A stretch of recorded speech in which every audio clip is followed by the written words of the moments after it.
So today we're running a 2019 Dodge Challenger SRT Hellcat wide body RedEye. It's basically a factory production car that we've made a few minor modifications. American racing headers, open exhaust, Ignite E90. It's making about 950 horsepower at the crank. A little bit more than stock, but it's definitely a lot of fun when the car weighs as much as it does. I'm a long-term Dodge fan, so I'm die-hard Mopar, and I definitely just couldn't afford a Viper. We've run Vipers in the past. We ran one in 2016 up Pikes Peak, but this was the next platform to go to, and it's just a fun car. Handles really well, makes a lot of power, makes a lot of noise, and it's just popular, which makes it fun to take to the track. Well, the biggest success with running the car is just having it be successful. Everybody basically, pigeonholes it into it's too heavy, it's not going to do anything, it's not going to be fast, and that's just not the case. The car's really fast, makes a lot of power, handles really well, it's very predictable, very neutral, and it's just an enjoyable car to drive. And really, when it comes to what did we have to overcome, the platform is really well sorted to begin with. So SRT engineers, they do a great job. This car is basically underpinnings 100% stock. All still running all rubber bushings, production sway bars, has a Bilstein double adjustable coilover, and some end links in the rear to give us some camber. But other than that, it's 100% production suspension, production cradles front and rear, production brakes. We're running an ACR Viper caliper, but we're running a production Hellcat rotor. So really, it's off-the-shelf parts that you can get at the Mopar dealer and take to the track and have a lot of fun. So this car actually was primarily built to run Pikes Peak. So we've run Pikes Peak in 2018, 2019. We'll be going back in 2020. And then we like to run NASA time trials. Not really involved in wheel-to-wheel. Car's a little tough to wheel-to-wheel race. It likes to use a lot of fuel. But we like to do the time trials. It's laid back, it's fun, low pressure. And we just get to enjoy the car, but its primary purpose in life was definitely just to go up Pikes Peak. We came to Ultimate Track Car Challenge just to see where we'll fit in. Where is the car slotted in after these last couple years of development? We're running the same Toyo Slick that we run at Pikes Peak, so we're going to see how that works out on a road course. And we just want to see where it fits. We know how it does in time attack. We're usually in a top 3 when we run a NASA time trial event. We've qualified really well at Pikes. We've had some rough patches on race day. Got to run in the rain and sleet last year, which was a lot of fun. But we just want to see where it slots in and see how it does with all these hypercars and super fast, low weight cars.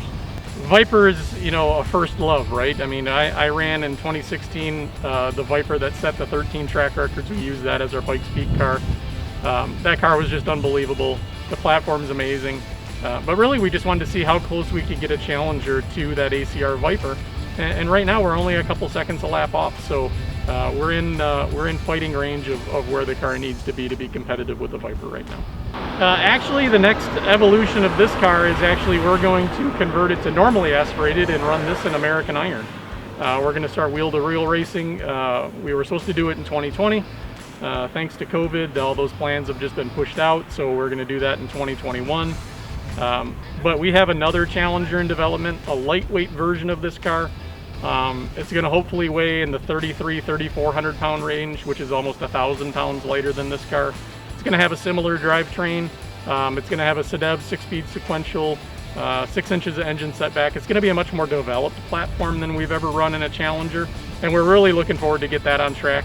Again, it's just been delayed. That was our 2020 plan, but now we're pushing it off to 2021, and we'll be happy to be back at the track with that new platform.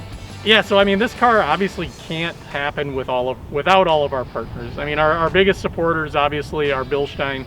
They're OEM on the SRT platforms for every one of them. They were first on board with our project. We can't thank them enough. We've developed a double adjustable coilover that we're actually going to be releasing this year, Wesley Motorsports by Bilstein. We're super happy with that.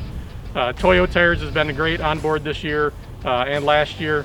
Obviously can't go to the track without tires. And then we can't thank Dodge and SRT enough. They obviously support everything we do.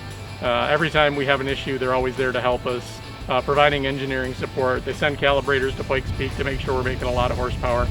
And then we have a lot of associate sponsors. Youngblood Racing Wheels helps us out every single year. American Racing headers, gets that awesome sound that we love so much. Radium Engineering, their fuel cell and drop-in fuel system for this car is just unbelievable. You know, everything about all of our partners that we have, Race Tech, Thompson Race Fabrication, Acme High Performance Laboratories, who did the cage in this car, we just can't thank them enough. Without them, we definitely couldn't have a car to go race. When you look at this car as, you know, how far from production it is, everybody says, look at the wrap. It's a race car. It has a cage. It has a cage. It still has a factory console. It still has a factory Uconnect system. It still uses a production wiring harness. All the electronics are production headlights.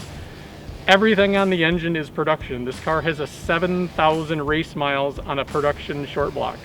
It's never been apart. I don't know what else you can say about the durability of that platform. It just takes everything that we throw at it. I'm probably going to jinx myself, but you know, we've been super lucky that this car just keeps running and running every single weekend. When we go back to the shop after a race, we basically wash it, we change some brakes, and we put fuel in it. That's basically what we do for prep. And I don't know of any other platform that you can do something that simple every single weekend and go to the track.